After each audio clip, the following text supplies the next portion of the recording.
Cincinnati bounces back with a 70-59 win over USF Wednesday night. We'll recap the game, plus a tweet from Lance McAlister that continues to go along with what I'm saying that Cincinnati is now officially a football town. That coming up on today's episode of Locked On Bearcats.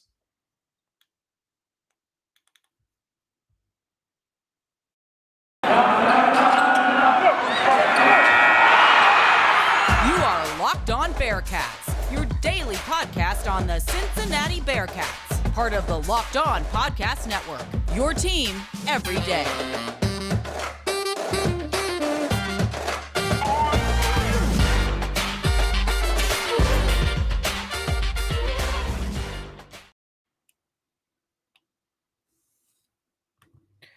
Thank you so much for making Locked On Bearcats your first listen every day. We are free and available wherever you get your podcast. Alex Frank here with you on this Thursday, February 10th of 2022. Cincinnati bounces back last night with a 70-59 victory over the USF Bulls. Like I alluded to on Wednesday's show, USF is a pesky team, a thorn in the Bearcats' side. They have not made it easy for Cincinnati over the years, and they did not last night. Cincinnati had to overcome a early USF run midway through the second half, and eventually they built a double-digit lead that would stand, and they won the game by 11 points, but it did not come without some tribulations.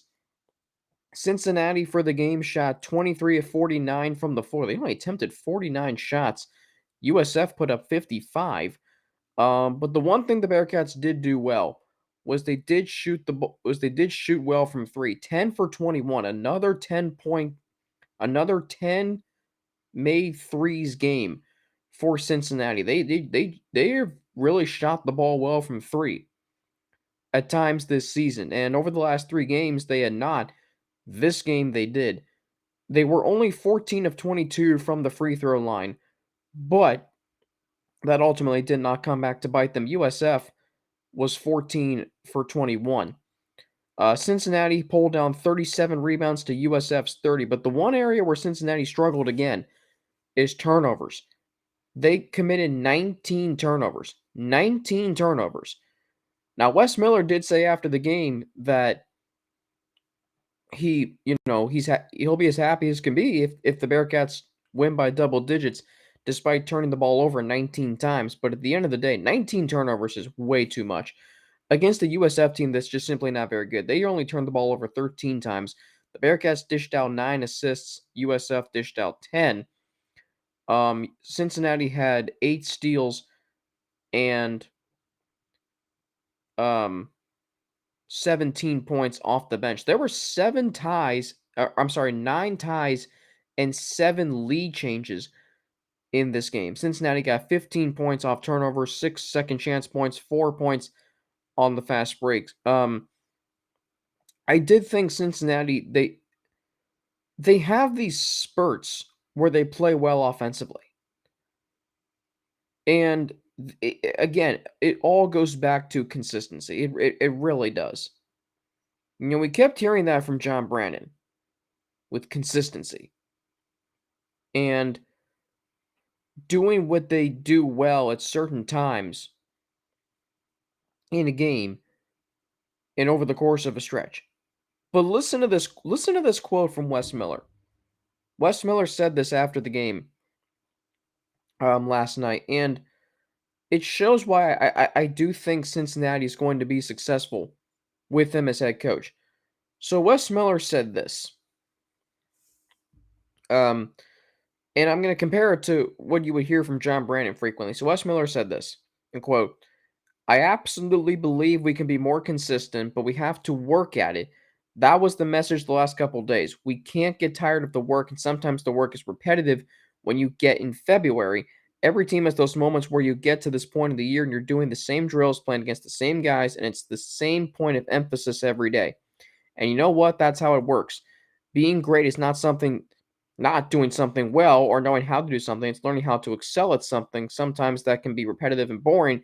So what are we talking about? We're having some good offensive segments this year. We've had good offensive halves, had good offensive games. We're talking about trying to be more consistent. So absolutely, I think we're capable of that.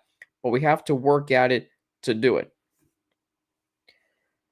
What you're seeing with Wes Miller is he's willing to put in the work with this team, and I think the players are responding as well.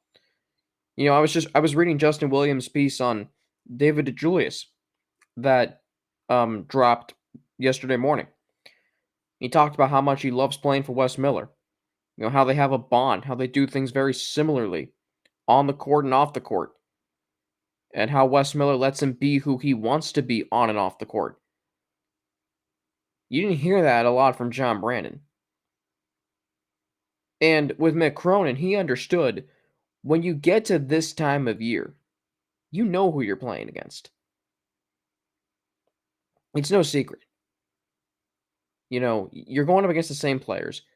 He understood these are the dog days of conference play. And I've never been on a team in college basketball, never was. Apparently wasn't that good enough. But I've been around a team to know that, once you get to this time of year, it's simply a matter of who wants it more, who's more consistent, who does enough of the little things well to win these games. And Cincinnati did do a lot of little things well in this game to win. It also could just be USF is not very good. USF, the Bearcats made 10 threes in this game. USF attempted 9. Not made, attempted. I told you USF shot under 24% from 3 coming into this game. I mean, that is abysmal. And they were 1 for 9. I mean, they look like a team that did not know what they wanted to do. They put up 55 shots, and they made 22. So when they weren't attempting threes, they were 21 of 46. And that's all right. Maybe they shouldn't have put up those 9 threes. They were led by Jameer Chaplin with 10 points and Caleb Murphy with 10 points. But Sam Hines Jr. off the bench with 12 led the way in scoring. Rebounding, 6 rebounds for Chaplin. 4 rebounds each for Murphy. Russell Chiwa had 4 rebounds. Javon Green had 4 rebounds. Same with Sam Hines Jr. Assist leaders, 5 assists for Javon Green. USF had 13 turnovers, 3 each for Chiwa and Murphy. Chaplin, by the way, was 5 and 9 from the floor. Chiwa 4 of 9. Murphy 4 of 9. I didn't even go over the field goal totals for Cincinnati. David DeJulius, we talk about how great he's been. 24 points, 9 of 14 from the floor, 4 of 7 from 3. 7 20-point games this season. He's averaging 19.3 points per game over his last 6 games. He's had back-to-back 20-point games. This is the player that the Bearcats got sought after in the transfer portal last year. He's finally starting to deliver. I'm reading in that piece, the last year he played with a bone spur in his hand right at the knuckle, which impacted his shooting. This year he's healthy. He had he opted out for 2 weeks last year at the end of the regular season, citing the mental strain from the pandemic. And I think he needed that because he came back in the conference tournament and played an integral role on this team. He's the leader of this team. I've said it from the beginning. He's the leader of this team.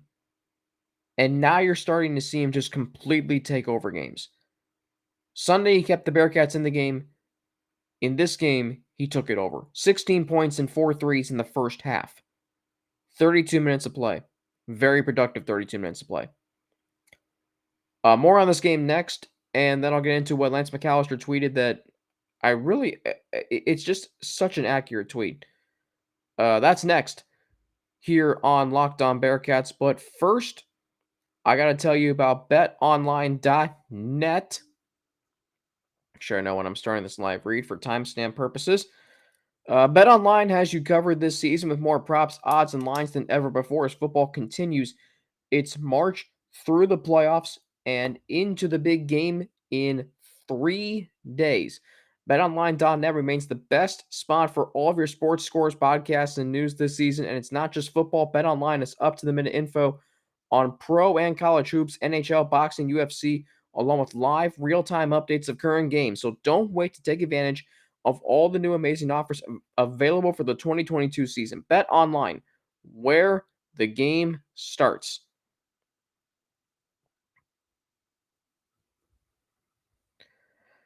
Thank you for making Locked On Bearcats your first listen every day. The NBA trade deadline is Thursday, February 10th at 3 p.m. Eastern Time, aka today at 3 p.m. Eastern Time. And the Locked On NBA podcast will be covering it live from 2 to 4 p.m.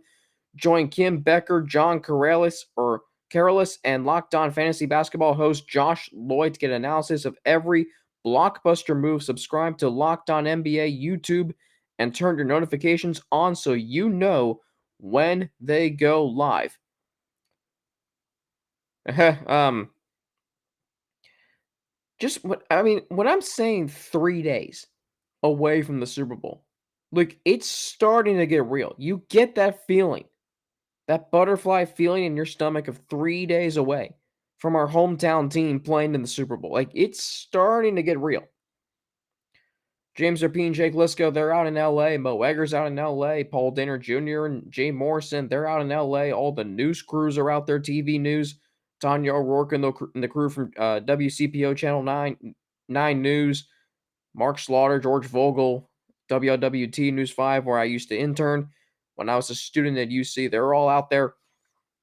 It's unbelievable. I'm down in Cincinnati, downtown of the Holy Grail last night for the game, and I walk out and I see the Great American Tower, the crown of the tower, the very top lit up in orange. I'm seeing Fifth Third Bank, I'm seeing Fountain Square. They're all lit up in orange, and you're seeing all the other buildings lit up in orange. I mean, Duke Energy Center, it is incredible how this city has completely gotten behind this Bearcats team. I'm sorry, it is Locked On Bearcats podcast.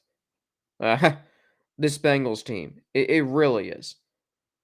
And I hope if the Bearcats continue to make college football playoffs, it'd be interesting. It'd be interesting to see. It will be interesting. Because when the Bearcats became good in football and they were good at men's basketball, the Bengals were either A, not very good, or B, they were good, but they weren't as connected to the public as they are now in Cincinnati. If the Bengals weren't very good this year, would the college football playoff, would the city go all in for the Bearcats? I don't remember it, you know, the city being red or campus. The campus did, I know that. But the whole city. If the Bearcats continue to make the college football playoff and they go to the national championship, wouldn't it be so great to see downtown red and black, and campus included? That would be. Anyway, so Cincinnati did beat the bottom feeders of the AAC last night, but they got to stop turning the ball over. This team is not good enough to beat good teams in this conference. By the way, SMU beat Houston last night. Significant, as I like to say.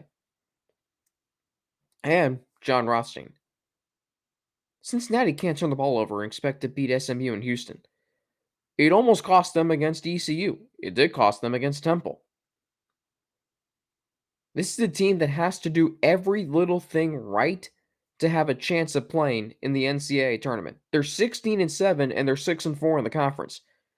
They've made tremendous strides. I'm having a conversation with the people, with my friends I'm having dinner with last night, watching the game at the Holy Grail, and they like the direction this team is going.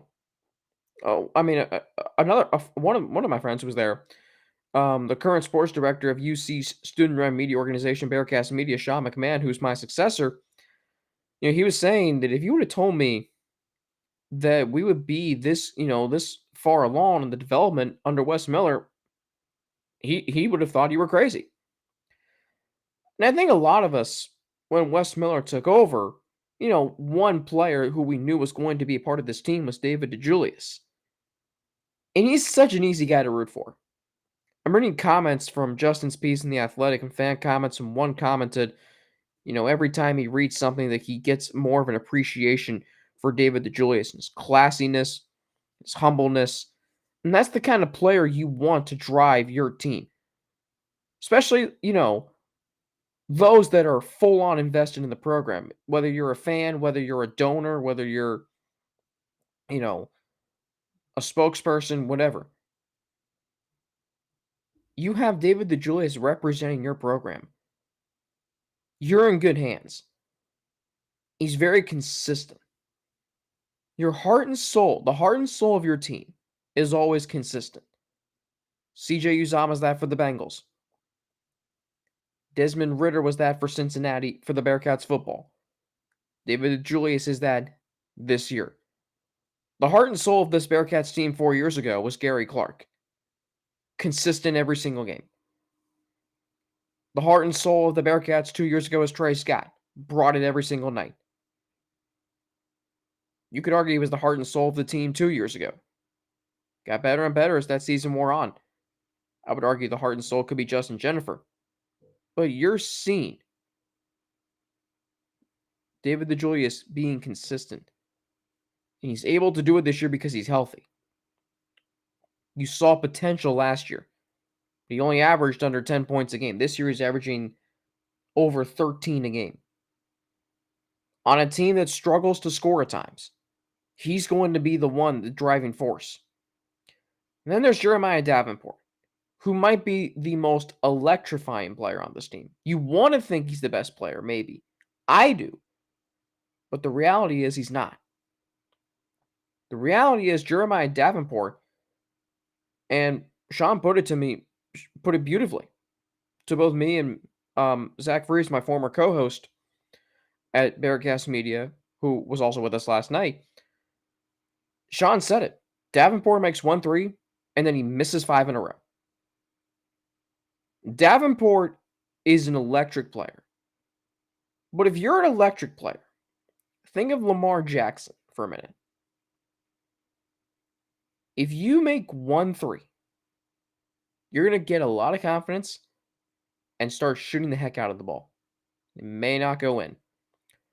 Lamar Jackson, if he makes one athletic play, is going to keep trying to do him. It's just not there.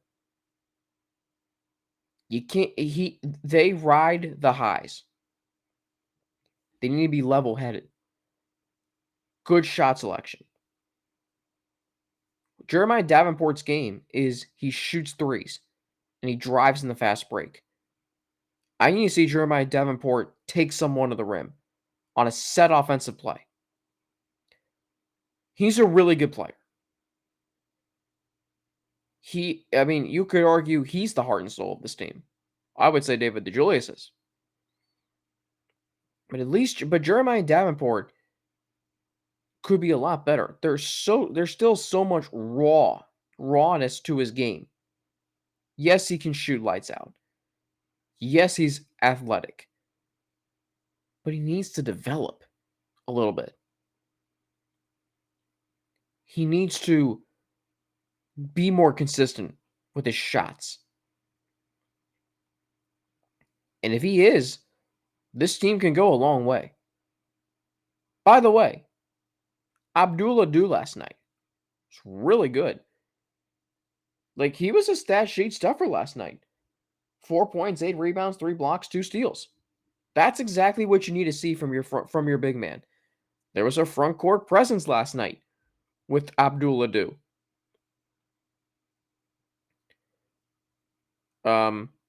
Victor Locken only played 3 minutes, committed 2 turnovers. Odio Guama played 8 minutes, scored 2 points, pulled down 2 rebounds, but did pick up 4 fouls. So, okay, we saw something productive from Abdullah Adu. Yes, he was only 3 of 6 from the line, but you expect that from a big man, unfortunately. If the Bearcats can get some version of that, maybe a little bit more, then maybe they will have a front court presence. I do like Abdullah Adu. He and Hayden Koval were brought in because they were great shot blockers. This Bearcats team has the ability to block shots. but they also need to be a little more but they also need scoring, rebounding, both offensively and defensively. They can't turn the ball over either. But you have a head coach in Wes Miller, who I think is going to put in the work and he's going to listen to these players. Make sure that they are on the same page. With John Brandon, what he tried to do was he tried to forcefully implement the system.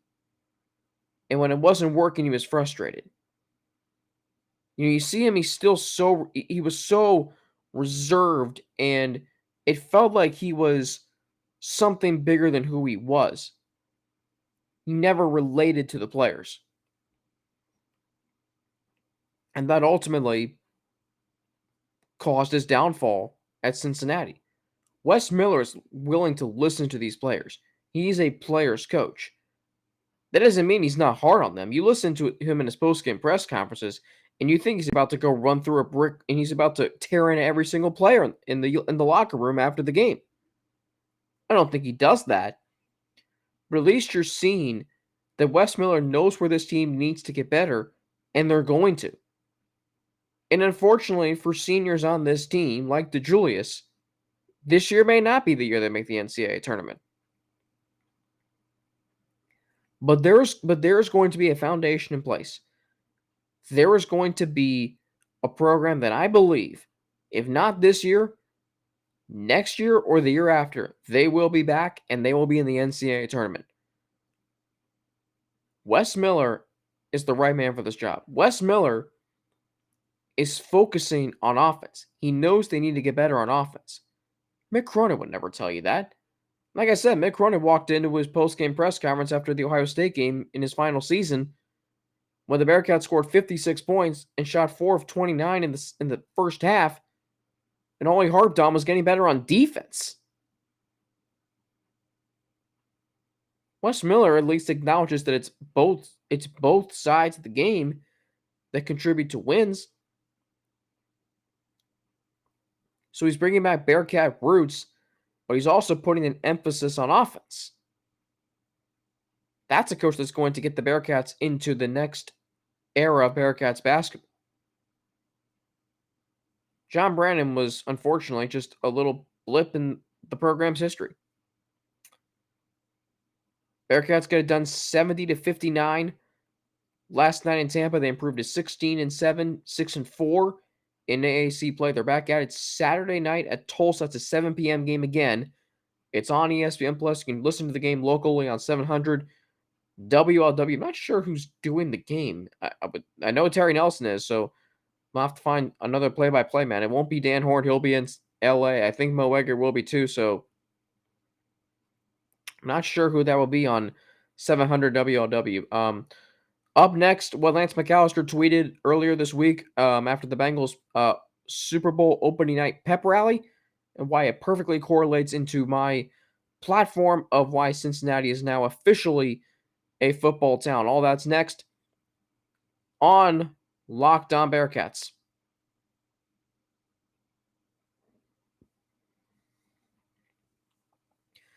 And once again, thank you for making Locked On Bearcats your first listen every day. We are free and available wherever you get your podcast. Alex Frank here with you on this Thursday, February the 10th of 2022. So Lance McAlister, a good friend of mine, former colleague at 700 or at iHeart, tweeted something interesting on Monday after the pep rally.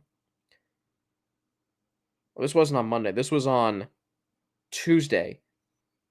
He said this: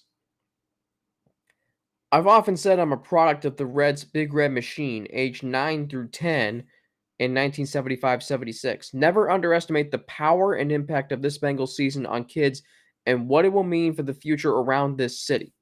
That is critical. So, University of Cincinnati Director of Athletics John Cunningham, in his introductory press conference, that was a mouthful I just said, said that he wanted to see more Bearcats gear in Cincinnati and less Buckeyes gear. And that every fourth grader in Cincinnati should have something University of Cincinnati. So when I was that age, which would have been 2008, 2009. Cincinnati was in the midst of that 2-year run where they made back-to-back BCS bowl games, went undefeated, captured the hearts of Clifton. That team is revered. That team is in the Hall of Fame at UC. But then they just fell off. And someone like me who wanted to watch a name brand college football program and root for a name brand college football program, a program that had a chance every year to win, it was hard to be a fan of the Bearcats. We have attention spans and we want winners. It's hard to support a team that loses frequently. How I've done it with the Bengals since 2006, well, my family's had season tickets since 1968, so that makes it, more of a purpose. It hasn't been easy. So, the Bearcats, what they did last year, making the college football playoff, think about the impact that can have on kids. And let's say they are sons and daughters of Bearcat alums. They're now going to bond more over that. Kids can ask their parents questions what it was like to be a student at the University of Cincinnati. And they can share experiences going to games with their parents if they're Bearcat alums. They're going to remember these moments for the rest of their lives, and that can impact, hey, I want to go to school there, especially if their parents went there. When we talk about childhood memories, when we're in college, when we're, our first job, when we're, starting a relationship, whatever it is, you can talk about what the Bearcats did when you were 9 or 10 years old and making the college football playoff. That stuff never leaves you.